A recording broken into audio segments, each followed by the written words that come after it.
There are moments in life when you realize, too late, that something simple would have made all the difference.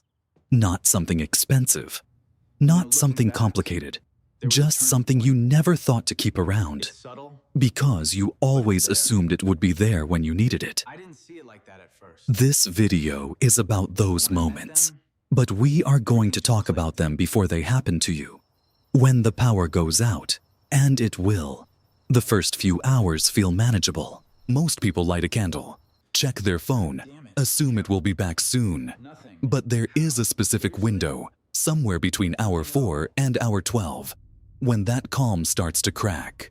The refrigerator has been silent for too long. The kids are asking questions you do not know how to answer.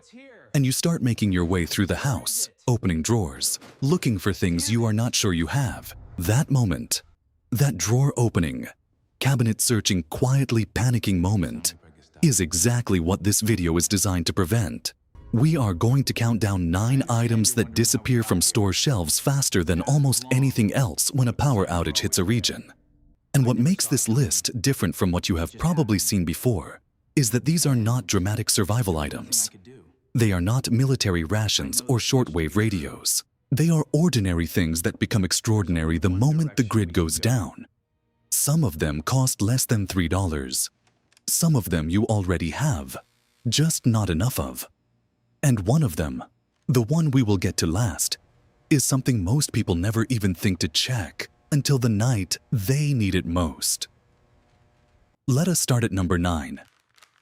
Number 9 is something almost every American household has, but almost no one has enough of when it actually matters. It is batteries. Not a single 9-volt tucked in the back of a junk drawer. Not 4 AA cells rolling around under a flashlight that stopped working 2 years ago. We are talking about an organized, adequate, current supply of batteries across every size your household uses. Here is a fact that most people do not realize until they are standing in a dark store at 8 in the evening, trying to grab whatever is left on the shelf. Batteries are one of the first items stripped from pharmacies and grocery stores within hours of a major storm warning. Not days, hours. The American Red Cross consistently notes in its post-disaster surveys that battery availability collapses faster than almost any other category because the demand comes all at once from an entire community simultaneously. The mistake families make is not that they do not own batteries. They do. The mistake is that those batteries are already partially drained, scattered across different devices, and the wrong size for half the things they need to power. Batteries stored in a cool, dry place, not in a garage that reaches 110 degrees in July, hold their charge for years. The better lithium variety AAs can hold a useful charge for up to 10 years if stored correctly. The math on this is simple. A few minutes of organization now costs almost nothing. The alternative is standing under a battery shelf that looks like locusts went through it. And there is something else worth understanding about batteries in a prolonged outage. When the power stays off past 24 hours, the psychological load of managing a household in the dark starts to compound. It is not just about light. It is about communication devices, medical equipment, children's needs, pets, insulin storage logistics, and a dozen other things that quietly depend on power you took for granted. Batteries are not just a convenience item in that scenario. They are a form of control. But batteries power the flashlights. And that leads us to number 8. Number 8 is not a flashlight. You probably already have one of those. Number 8 is something far more practical and far more overlooked. It is candles. Not decorative candles. Not the expensive soy wax kind that takes 40 minutes to throw any usable light. We're talking about plain, inexpensive, long-burn utility candles, the kind that cost less than $1 a piece and burn for 6 to 8 hours. The reason candles disappear so fast during a regional outage is not complicated. People panic buy them when the warnings go out, but they also burn through them faster than they expect. A single candle in a room does not provide much visibility for a family trying to navigate a dark house, prepare food, or keep children calm. You need multiples, placed strategically with proper holders that will not tip. Here is the curiosity that most people do not think about. During the Northeast Blackout of 2003, which affected approximately 55 million people across 8 U.S. states and parts of Canada, candle sales in unaffected areas adjacent to the blackout zone spiked by over 600% within 48 hours. That number is not an exaggeration. It comes from retail distribution data from that period. People who lived just outside the affected area, who still had power, went and bought candles because they understood, suddenly and viscerally, that they were not as protected as they had assumed. The stores that had candles on Tuesday were mostly empty of them by Wednesday morning. There's also a practical truth about candles that emergency preparedness guides rarely mention. In a cold weather outage, a cluster of 4 or 5 candles burning in a small bathroom can raise the temperature of that room by several degrees. Not enough to be a primary heat source, but enough to make a real difference for an elderly family member or a young child. Candles are not romantic in a blackout. They are infrastructure. What candles cannot do is cook your food. And that is where number 7 comes in. And it is not what most people expect. Number 7 is manual can openers, not electric ones. Not the kind that sits in your kitchen drawer and needs power. The simple hand-cranked kind that costs $5 and fits in a pocket. This one sounds almost too simple to mention. But consider what actually happens in a power outage that lasts more than a few hours. The food in your refrigerator becomes a clock. The moment power goes out, that clock starts running. The FDA estimates that a refrigerator will keep food safely cold for about 4 hours if left closed. A full freezer can hold temperature for up to 48 hours if the door stays shut.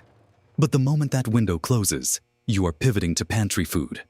And the vast majority of pantry food, beans, corn, tuna, soups, tomatoes, fruit, comes in cans. Now ask yourself, if every piece of food you can safely eat right now is in a can, and your can opener requires electricity, what do you actually have?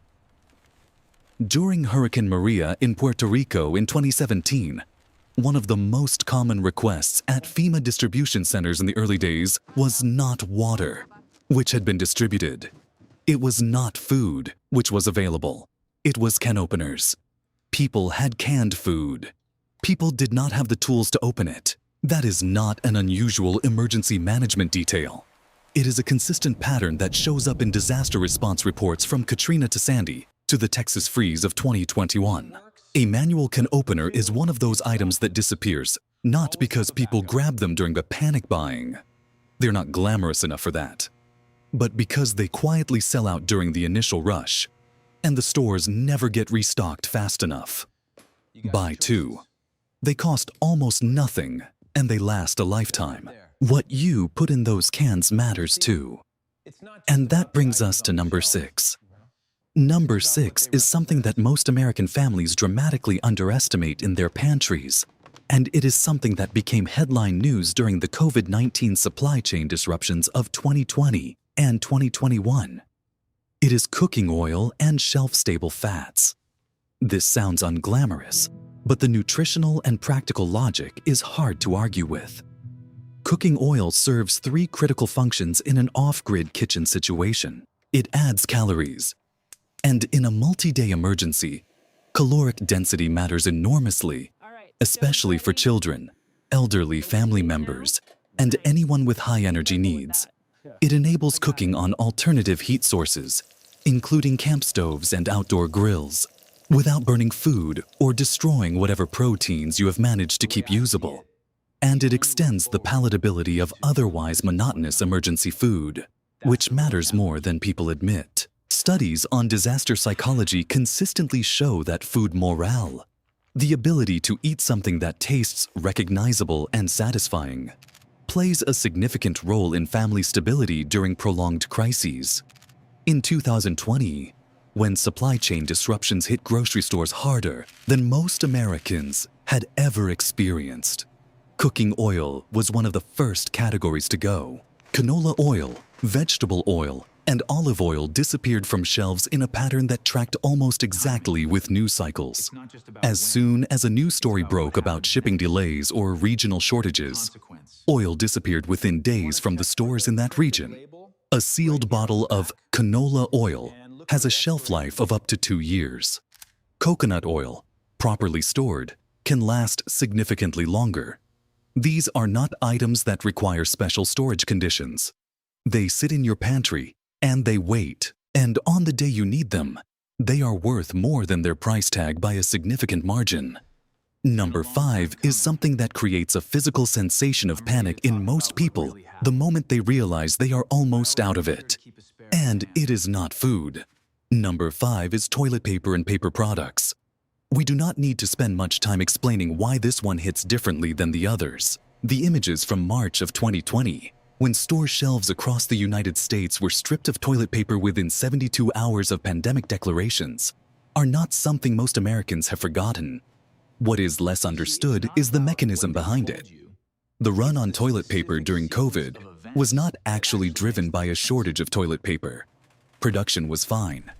The supply chain was functional. What happened was a behavioral cascade. Once enough people saw empty shelves on social media or in person, every subsequent shopper grabbed more than they needed to compensate for the perceived scarcity. The shelves stayed empty not because there was no paper being made, but because the rate of panicked purchasing exceeded the rate of restocking at the local level.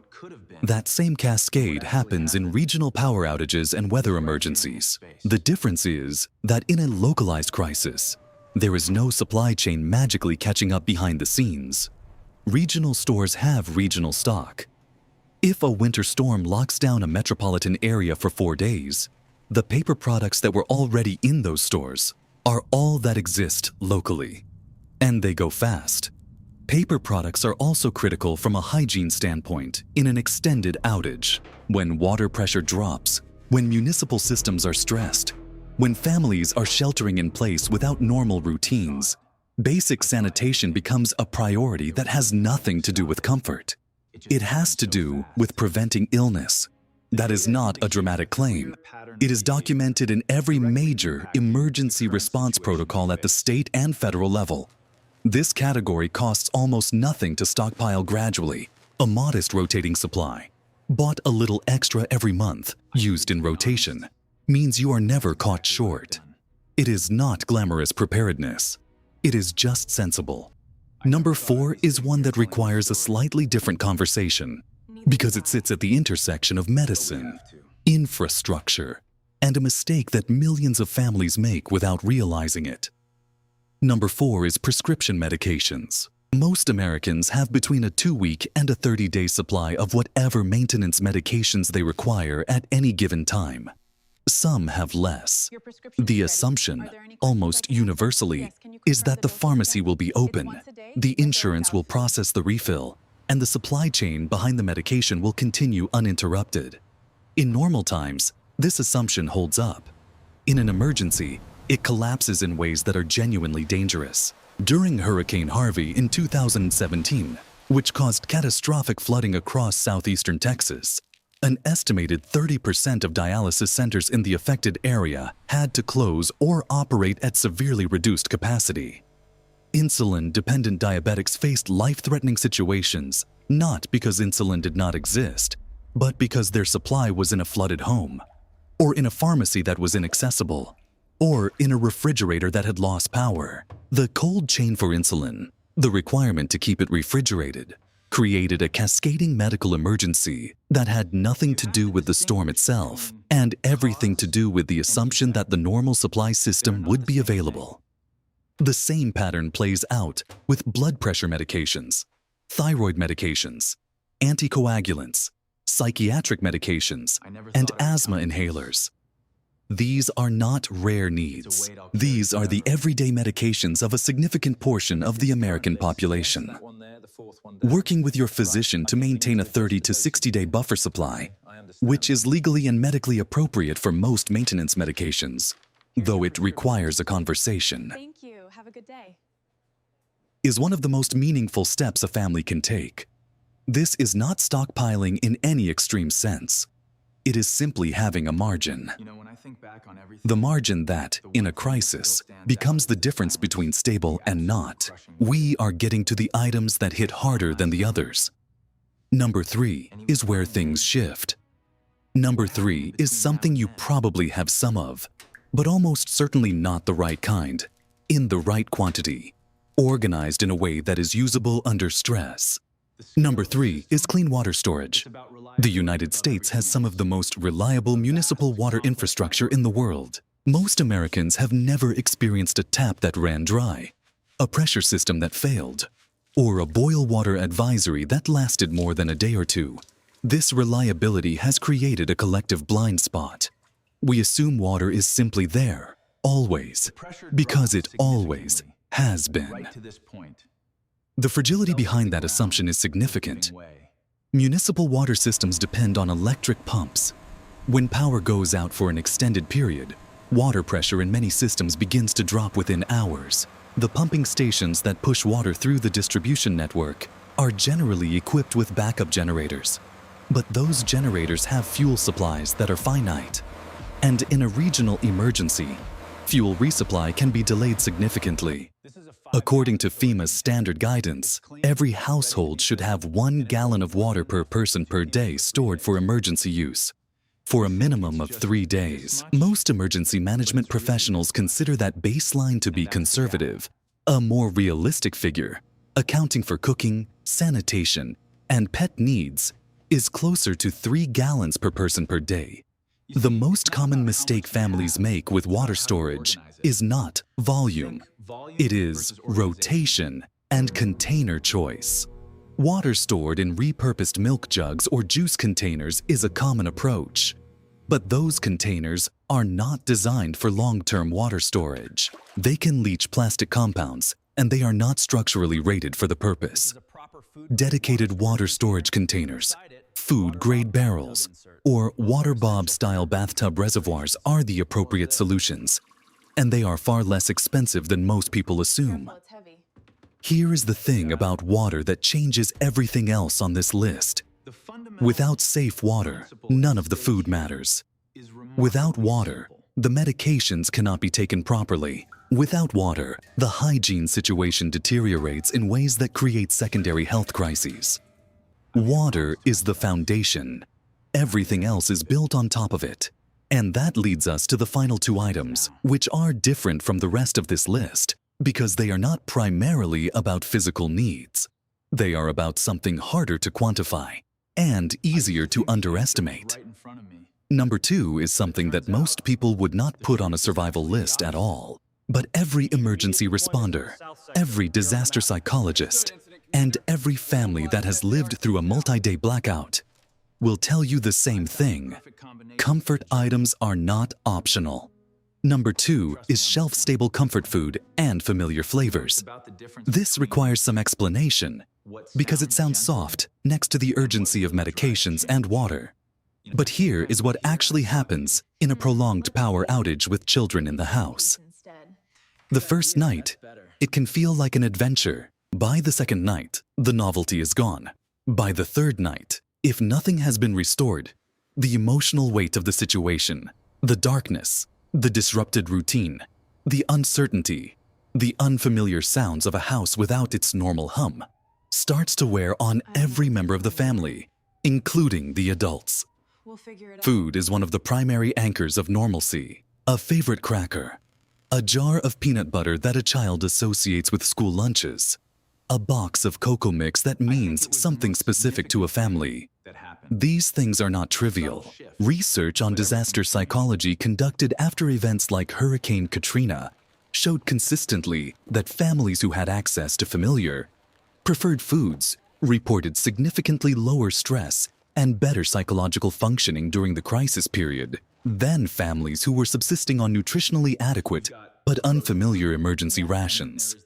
The practical implication is straightforward. When you are building or expanding your emergency food supply, do not build it exclusively around the most efficient caloric options. Build it around what your family will actually want to eat when things are hard. Because the goal in an emergency is not just survival in the biological sense. It is stability. It is the ability to look at your children and tell them with complete honesty that things are going to be okay, and then have a small piece of evidence to back that up. A bag of their favorite cookies lasts months in a pantry and costs almost nothing. But on night 3 of a blackout, it might be the most important thing in the house. And now we reach number 1. Number 1 is the item that is almost never mentioned in survival content. It is not a physical item in the traditional sense. It is also one that costs nothing to acquire and can be prepared in an afternoon. Number 1 is a written emergency plan that your entire family knows, with physical copies of critical information kept in a place that does not require electricity to access. This needs to be explained carefully, because it sounds abstract until you understand what actually fails in an emergency. Your phone dies or gets wet or is simply not fully charged when the power goes out. The cloud backup where you store your important documents requires internet. The password manager where you keep everything requires a device with power. The contact list you rely on completely has not been memorized since you were 17 years old and phone numbers lived in your head.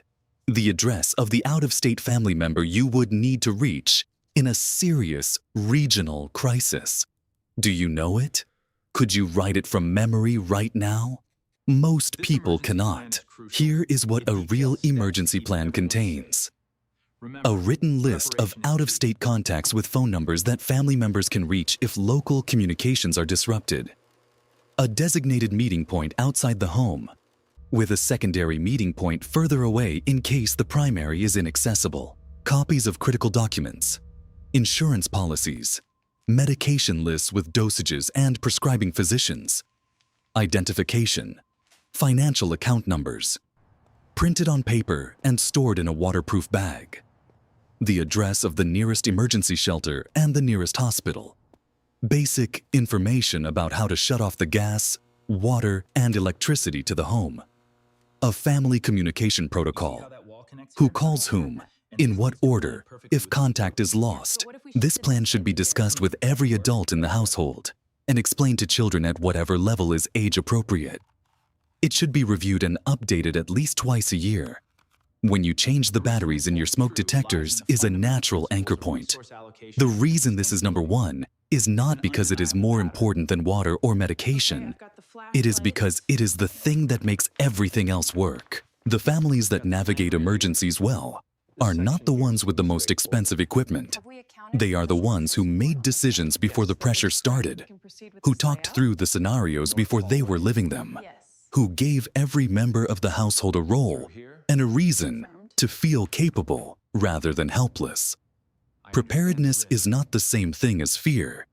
Fear is reactive. Fear is what happens at hour 8 of a blackout when you are opening every drawer looking for things you are not sure you have, while your children are watching you for cues about how serious this is.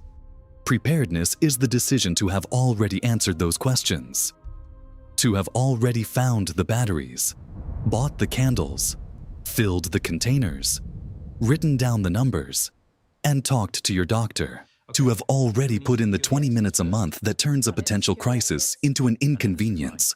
The families who do that work are not special. They are not extreme. They are not preparing for the end of the world. They are simply preparing for Tuesday, for the specific, ordinary Tuesday, when the power goes out and stays out longer than anyone expected. They do not panic on that Tuesday. They are inconvenienced. There is an enormous difference between those two experiences, and the entire gap between them is created in advance, in the quiet moments when everything is still working fine. The best time to prepare is not when you need it. The best time to prepare was a month ago.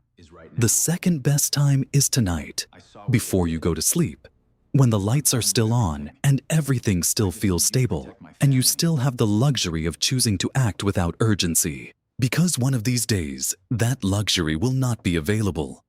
And the question you will be asking yourself in that moment is a simple one.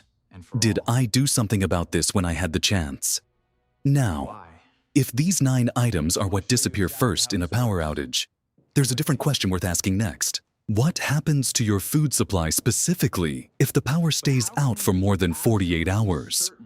What is safe to eat? What is not? And what is the one refrigerator mistake that most families make in the first 6 hours that costs them everything they had? That answer might be more important than anything on this list.